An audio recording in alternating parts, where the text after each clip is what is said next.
Жастайдың талантты перзенті Жұмабек Кенжалин еліне адал қызмет еткен, ұлт руханиятына өшпес із қалдырған көрнекті тұлға. Оның журналистика, әдебиет пен ғылымдағы елеулі еңбегі болашақ ұрпаққа өнеге. Бүгінгі бағдарламамызда Жұмабек Омарұлының есімін ұлықтап, рухани мұрасына үңілмекпіз. Белгілі журналист 1954 жылы Қостанай облысының Амангелді ауданындағы Жданов атындағы колхозда дүниеге келген. Жастайынан зерек білімге құштар болып, алғырлығымен көзге түсті. 8-ші, 9-ші, 10-ші кластарға география, биологиядан сабақ бердім.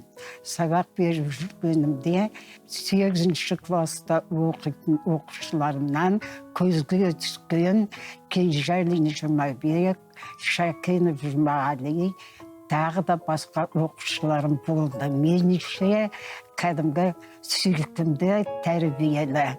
Ұлдар жағынан, қыздар жағынан да болды жақсы. Кенжалин Жұмабек кәдімгі аңқылдаған ақ көңіл, меніңше ақ пейілді жарқылдаған ашық мінезді оқушы болды. Сондай тартымды оқушы болды.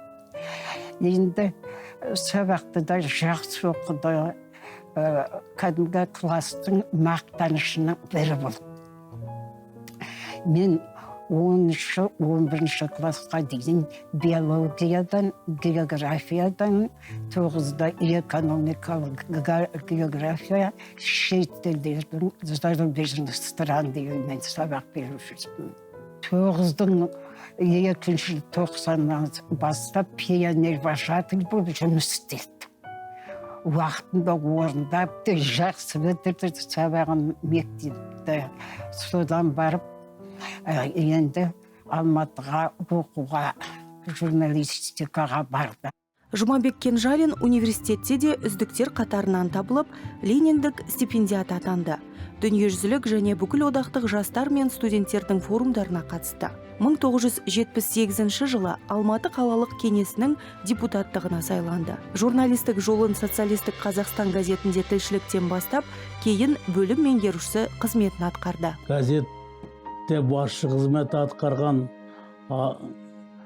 біз сияқты азаматтар кәдімгі атбегі сияқты сайгүлікті тайынан танып, өзінің қарауықына алып, жарата бастайтын атбегілер сияқты бізді сол қаламының қарымына, шабытына қарай, жазу мәнеріне қарай таңдаймыз ғой. Сөйтіп тәжірибеге келгенде таңдап алған азаматтың бірі осы Жұмабек болатын. Жұмабек елгезек, артық сөзі жоқ. Алғаш оны біз менің хабар бөлімін алдық. Жұмабек сонда өзін көрсеткен. Жұмабек Омарұлы отбасылық өмірде де көпке үлгі боларлық тұлға еді. Жұбайы Әлима Абдрахман қызмен студенттік шақта табысып, өмірдің сан қилы белесінен бірге өтті. Арман қуып дейді ғой. Арман қуып Алматыға келіп, түсе алмай қайта-қайта. Сосын 3-ші жыл дайындық курсына түстік. Дайындық курсына түскен жылда сол осы жолдасымды кездестірдік екеуміз. Танысып, қызбен жігіт болып жүрдік. Дайындық курсында 75-76, 77 жыл 3 жыл қатарынан танысып жүріп, 78 жылы үйлі болдық, семьялы болдық курстың басында. Содан Дастан деген ұлымыз, үлкеніміз, тұңғышымыз оқып жүргенде дүниеге келді. Содан аласапыран, пәтерде жүру, жетіспеушілік, енем кеп екі құлағына мақтатып самолетпен осы Дастанды Астанадан алып кетті елге. Өзім бағам, өзім естің үстімен асырап, сол бала 4-ші сыныпқа дейін ата әжесінің қолында болды. Одан кейін Жандос жаңа, одан кейін мектеп оқу бітірген жыл туған. 10 жасыма дейін ауылда өстім. Кішкентай кезімде есіме қалғаны, папамның төр үйде отырып, малдас құрып отырып, мұртын бұлай жасайтын бар. Маған жазуды үйреткен, мынау былай жазылады, мынау былай жазылады деп. Сол мен есімде қалыпты. Сонда ойлаймын, ол кезде 1-ші кластамын. Сосын 3-ші класста Алматыға барып, Алматыда қалдым. Менің атам Омар Кенжалыұлы, Ұлы Отан соғысының ардагері, әжем Олмекен Төленқызы, ардақты ана орден иегері, ол кезде Матке Лене дейді. 14 баланы бағып қағып өсірген. Ең үлкені тұңғыш менің әкем, ең кенжесі 80 жылғы Дәурен болды. Енді көп балалы отбасынан шыққаннан кейін іні қарындастарына, бауырларына бәріне қарайласып жүрді. Нағыз қазақи тәрбие берді. Өзінің бір принциптері болатын. Біз ұлдар ретінде ол кісінің сол принциптерін қабылдап, соны дене бойымызға сіңіріп, солай өстік. Ол ең бастысы адалдық, ең бастысы адал болу, жұмысына таза болу, және онымен қатар кәсіпқой болу. Әр саланың өзінің білікті маманы болсаң, және де адал болсаң, осы қасиеттер сенің араларыңдағы беделің артуға өте көмектеседі. Сол принциптерді біз қабылдап, ағам екеуміз өстік. Енді менің кішкентай кезімнен есімде қалғаны, әкем өте көп жұмыс істейтін. Түнімен, қолжазбамен. Мен бір сұрақтарым бар. Әке, неге өзіңізді аямай түні бойы жұмыс? Содан кейін қарасам, түні бойы мақала жазады екен. Келесі күні таңертеңгі жаңағы газетке ең бірінші болып жіберу үшін мақаланы. Спорт болсын, барлық әртүрлі салаларға жайлы мақалалар ғой. Соның бәрі мен өзім айтатын, жазу жазады, папа түні бойы жазу жазады деп қалжыңдап өзімен өзім. Иә, ол кісінің еңбекқорлығын көріп, ол кісінің бізге жасаған жақсылығын ерге қаратпай, біз солай өсіп жатырмыз. Және де артымыздан келе жатқан ұрпақтарымызға соны сіңдіруге тырысып жатырмыз, ағам екеуміз. Мінезі сонда жарқын адам еді. Достарының арасында өте достарын жақсы көретін, өзінің достарын қатты сыйлайтын, курстастарын, туған туысқандарын қатты, інілерін, қарындастарын қатты жақсы көретін, аялап, мәпелеп, бәріне қолдау көрсетіп. Өмірді жақсы көрді, өмірді сүйді, адамдарды сүйді, ешқандай адамды алалаған емес. Мынау былай деп сөзге ермейтін, сөзі бір айтылып жатса жағымыздан орнынан тұрып кететін, еліміздің патриоты нағыз патриот болып ұстанымы енді. Халыққа қызмет ету, отанға қызмет ету ол кезде ұлттық нақыштарды, ұлттық дәстүрлерді мықтап сақтау, бала тәрбиесінде болсын, өзінің жүріс-тұрысында болсын, отырған коллективтің бәрінде өзінің жаңа айтып жүрген ұстанымы болсын, жаңа насихат дейді ғой, сондай енді азамат болды енді, ерекше азамат. 51-де басылымға бас редактор болған адам, ол өзінің бас пайдасын ойлаған жоқ, дүниеге қызыққан жоқ десем біреулер сенбеуі мүмкін, бірақ шындығында солай болды.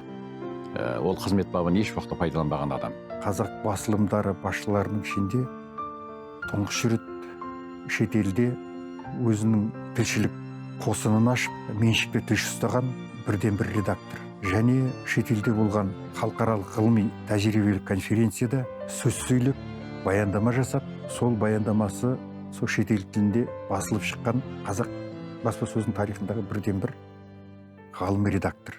Жұмабек Кенжалин білім және еңбек журналында жауапты хатшы, бас редактордың міндетін атқарушы, халық кеңесі, қазақ әдебиеті газеттерінің ана тілі ұлттық апталығының, ақиқат ұлттық қоғамдық саяси журналының бас редакторы қызметтерін абыроймен атқарды.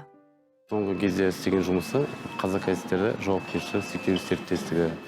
Оның алдында 1999 жылы қазақ газеттері құрылғанда акционерлік қоғам болатын.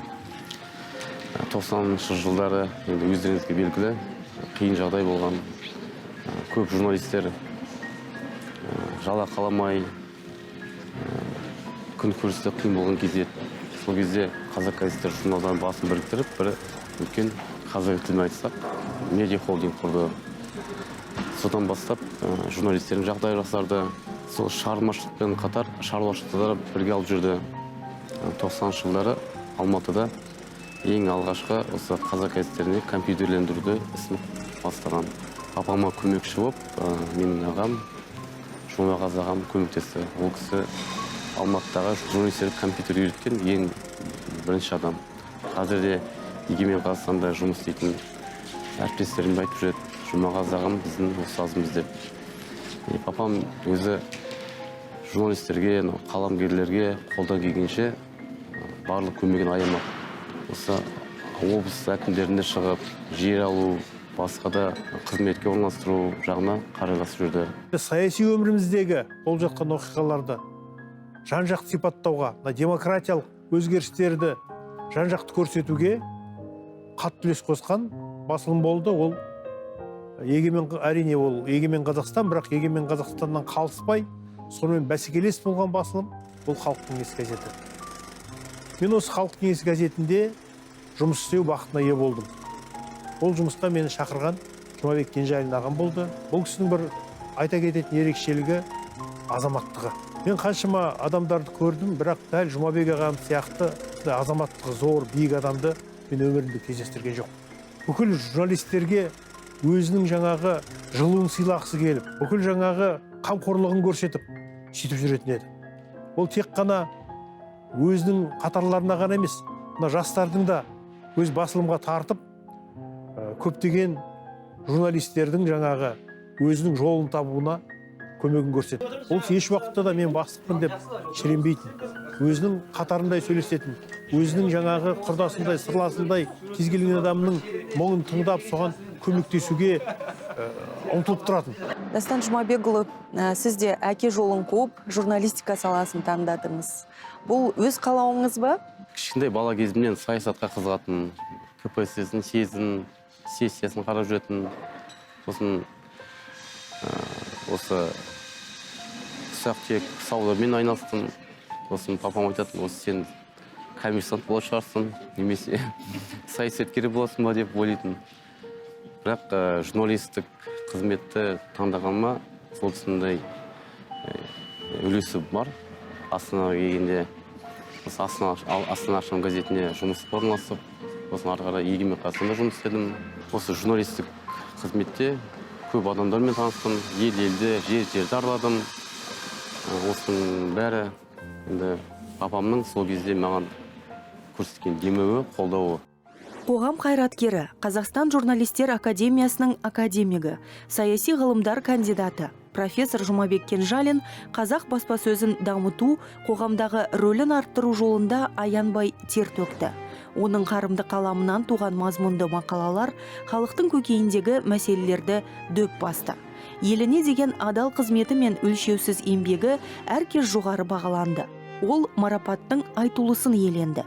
Қазақстан Республикасы президентінің бұқаралық ақпарат құралдары саласындағы сыйлығының, Қазақстан журналистер одағы сыйлығының лауреаты, Қазақстан Республикасының мәдениет қайраткері құрмет орденімен, Қазақстан Республикасының тәуелсіздігіне 20 жыл медалімен марапатталған. Бұл үйді 2009 жылы егемен Қазақстан газетінде жұмыс істеп жүргенде алғанмын. Осы үйде әкем болды. Ең алғаш кезде, кілтін алған кезде әкемде есікті ашып, өзі кіріп, осы үйге құтты болсын айтып, құтты үй болсын деді.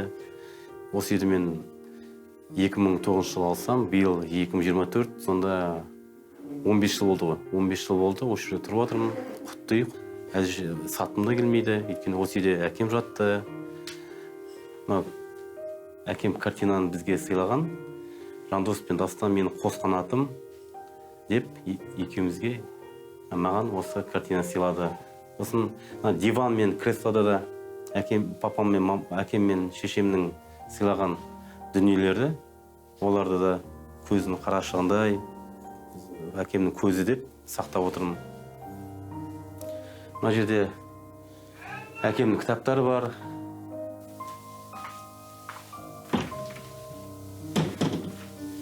Бұл жерде біз отбасымызбен фотоға түскенбіз. Мына жерде әкемнің 4, әлде 5 жасы.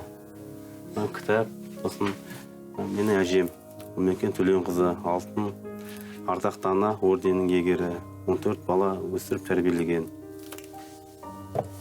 Мына жерде менің көкем мен папам жас кездері. Біздің балалардың ұлы нағашысы Сауытбек Абдрахманов менің нағашым. Мына жерде көкемнің, атамның жас кезі. Жас кез болғанда 60 жас, сол кезі ғой шамасы. Жас кезі осы фотолар. Қандай керемет естеліктер. Бұл жерде інім Жандостың балалары, сосын менің балаларым. Лаула, Сана, Жания, Жантөре, Дарын. Жұмабек Омарұлының ұрпақтары. Иә. Ал бұл әкемнің домбыралардың бірі. Өзінің кабинетінен тұрған 3-4 домбырасының бірі. Мен соны Астанаға үйге алып кеттім, сұрап алып кеттім. Әкем өзі де жақсы домбырада жақсы ойнайтын, күйлерді термелер тартатын, әндер айтатын, отырыстарда домбырамен тартып ән айтқанды жақсы көретін. Үлкен жігіттер келді. Бұл менің келіншегім Айым. Біздің балалар Жантөре, үлкеніміз, тұңғышымыз, екіншіміз Дарын. Айым екеуміз бірнеше жылдан бері көңіл жарасып, осы үйленгенбіз. Жұмабек Омарұлы Кенжалин қазақ журналистикасының дамуына айрықша үлес қосқан белгілі қаламгер, саясаттанушы ғалым, ұлағатты ұстаз. Ол ұлттық баспасөздің қалыптасуы мен идеологиялық бағыттарын айқындау жолында ерен еңбек етті. Талай шәкірт тәрбиелеп, ақпараттық менеджменттің негізін қалады. Оның жазған публицистикалық еңбектері мен көркем шығармалары ұлттық сана мен рухани құндылықтарды жаңғыртты. Жұмабек бар жан тәніменен өзін сол жұмысқа, журналистикаға арнаған азамат болды. Енді арасында бірнеше кітаптар шығарды, өзінің жеке шығармашылығын дамытуға тырысты. Бірақ толық көлемде өзінің шығармашылық қуатын аша алмады деп ойлаймын. Өйткені оның жазатын дүниесі де, айтатын дүниесі де көп еді.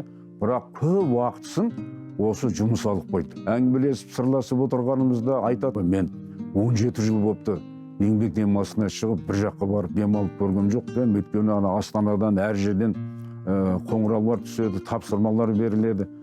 Соның қасында болмасам, маған сол бәрі қирап қалатын сияқты, соның бәрінде өзім жүру керек болып, сондай демалысқа шықпағанмын деп айтып отырады. Өзі сондай бір текті жерден шыққан, сырбаз, мінезге бай, өзі көркем, жүріс тұрысына, өзінің ұстауына қарап, елдің бәрі марқұм Жұмабекті Сәкен Сейфуллинмен теңестіретін.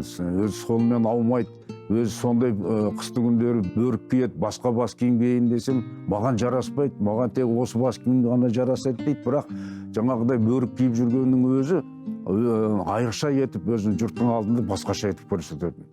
Бұны жұмыста мені таңғалдырғаны өте мұқият екен. Сонан кейін сондай өзінің қолтаңбасы да жақсы, әдемі. Жаңағы материалдарды оқытуға берсек, жөнсіз тиісіп, кез келген жердің бәрін түзете бермейді. Қазақ журналистикасында Жұмабектің алар орны ерекше. Пенденің бәрі туралы айтамыз ғой, валла анандай еді, мынандай еді. Осы менің ойымша бар ғой, Жұмабек туралы біреу ондай бір қияңқылау, андай ауыз сөз айта алмайды деймін. Ерекше адам еді ғой, ерекше. Мінездің жайсаңдығы, жүрегінің жұмсақтығы, сондай кішіпейілділігі, ол қандай тәрбие ерекше, маған біртүрлі бір ерекше тәрбие көрген адам сияқты көрініп тұрады Жұмабек. Жұмабек Кенжалиннің әр туындысы терең ойлы, биік рухты. Оның шындықты шырақ етіп ұстаңыз. Желкілдеп өскен құрақтай сияқты шығармалары оқырман жүрегіне жол тауып, рухани байлықтың қайнар көзіне айналды. Әкемнің 2010 жылы шыққан саяси менеджмент және баспасөздің жұртшылықпен байланыс мәселелері кітабы бұл өте құнды дүние. Бұл жерде ғалым ретінде көп материал іздестіріп жазған. Бұл енді ғылымдағы жаңалықтардың бірі. Бұл жерде баспасөздің жұртшылықпен, қоғаммен байланысы, қалай газет, журналды, ақпарат құралдарын дамытуды мәселелерін қозғаған. Әл-Фараби атындағы Қазақ ұлттық университеті журналистика факультетінің доценті Жетпісбай Бекболатұлының айтуынша, Жұмабек Кенжалиннің бұл кітабы өзектілігін жоғалтпай, болашақ журналистерге білім беруде кеңінен қолданылуда. Бұл кітап қазіргі таңда да осы білім алушылардың кәдесіне жарап жатыр. Мәселен, журналистика факультетінің қоғаммен байланыс мамандығы бойынша білім алып жүрген екінші курс студенттеріне осы кітап оқытылуда. Коммуникативтік саясат және медиа активтерді басқару деген пән бар. Міне осы пәнді оқыту барысында Шүкеңнің осы кітабы кәдеге асып жатыр. Абай атамыздың айтқан сөзі бар ғой. Өлді деуге бола ма, ойлаңдаршы өлмей тұғын, артында сөз қалдырған деген осы ғұлама сөзі осы Шүкеңге тікелей қатысты. 2005 жылы папамның ұлт рухын ұлттан ұрпақпыз деген кітабы жарыққа шықты. Бұл да негізі ғылыми еңбек. Бұл жерде көп мәселе айтылған. Осы кітапты биыл Атамұра баспасы, оның президенті Рахым Құлмұхаммед ағамыз өзі басыма көтеріп, шығарды. Осындай кітап болып шықты. 3000 данамен шықты. Ол кісіге көп алғысымды айтамыз. 2011 жылы Ер Жөңке мінбегенмен алтын таққа кітабын шығарды. Бұл кітапта 1990 жылдары Жөңке Назарғұлының 175 жылдығына байланысты ғылыми практикалық конференция болды. Көптеген іс-шаралар өткізілді. Соның негізінде жинақталған материалдар. Бұл кітапта тарам-тарам ұрпақ арқылы елден, ауыз-ауыздан көнекөз қарттардың есінде қалған материалдар топтастырылған. 90 жылдары Сарторғай, Қайынды, Қараторғай, басқа да елді мекендерде 90-ға 100-ге келген қарттар көп болатын. Солардың аталары айтқан әңгімелері осы кітапқа шыққан. 2016 жылы Ежандылық мұраты және баспасөз беделі деген кітап шықты. Бұл да ғылыми еңбек десе болады. Бұл жерде қазақ баспасөзінің қазіргі қызметі, рөлі туралы жан-жақты кеңінен жазылған. 2014 жылы әкемнің Қалам қанаты деген кітабы шықты. Бұл кітапта да жақсы қызықты дүниелер көп. Оны оқыған адам өзі біледі. Бұл жерде де очерктер, шетелдегі сапарлар, сұхбаттар, әңгімелер, Қазақстанның қазіргі экономика жағдайы, тарих барлығы қамтылып жазылған. 2019 жылы қараша айында әкемнің атында Қазақ ұлттық мемлекеттік университетінде аудитория ашылды. Аудитория ашылғаннан кейін университет жыл сайын бірінші кенжаль оқуларын өткізіп жатыр. Бірінші кенжаль оқулары 2021 жылы болды.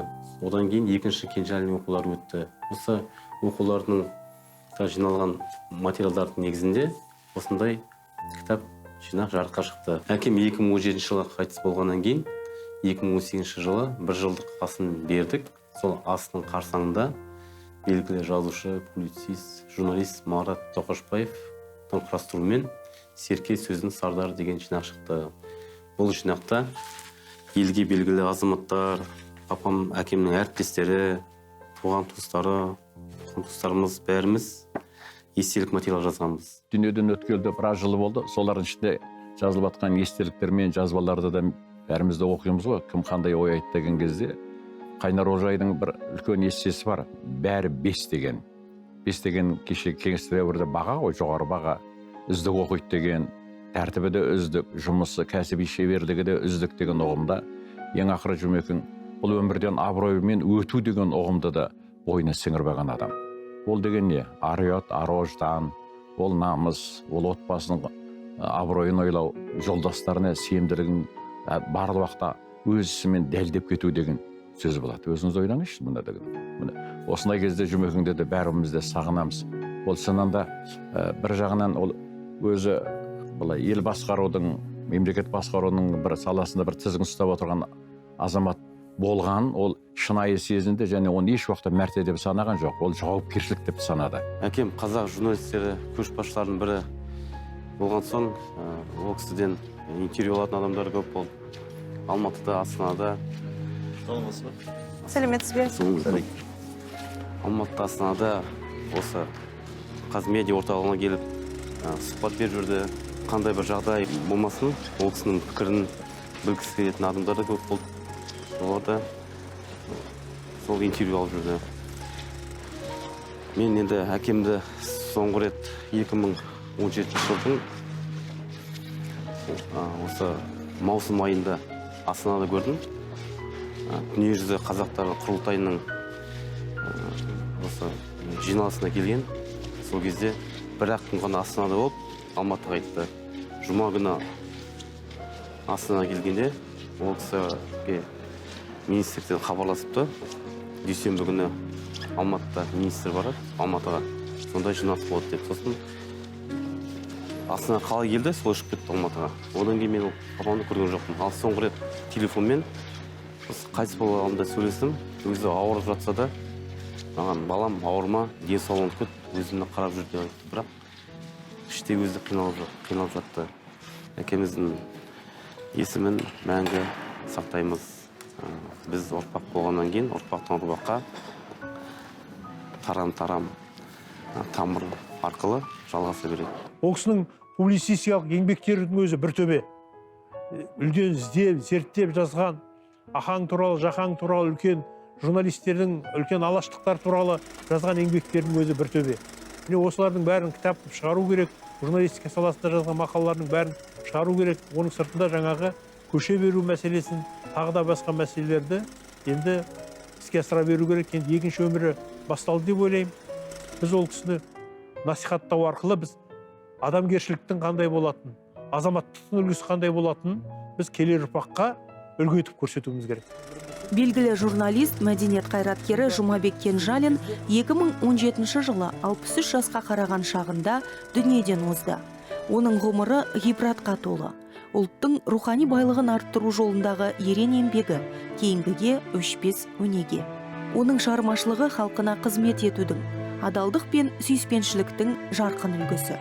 Ал өнегелі жолы мен қалдырған мол мұрасы ұлттың мәңгілік қазынасы болып қала бермек.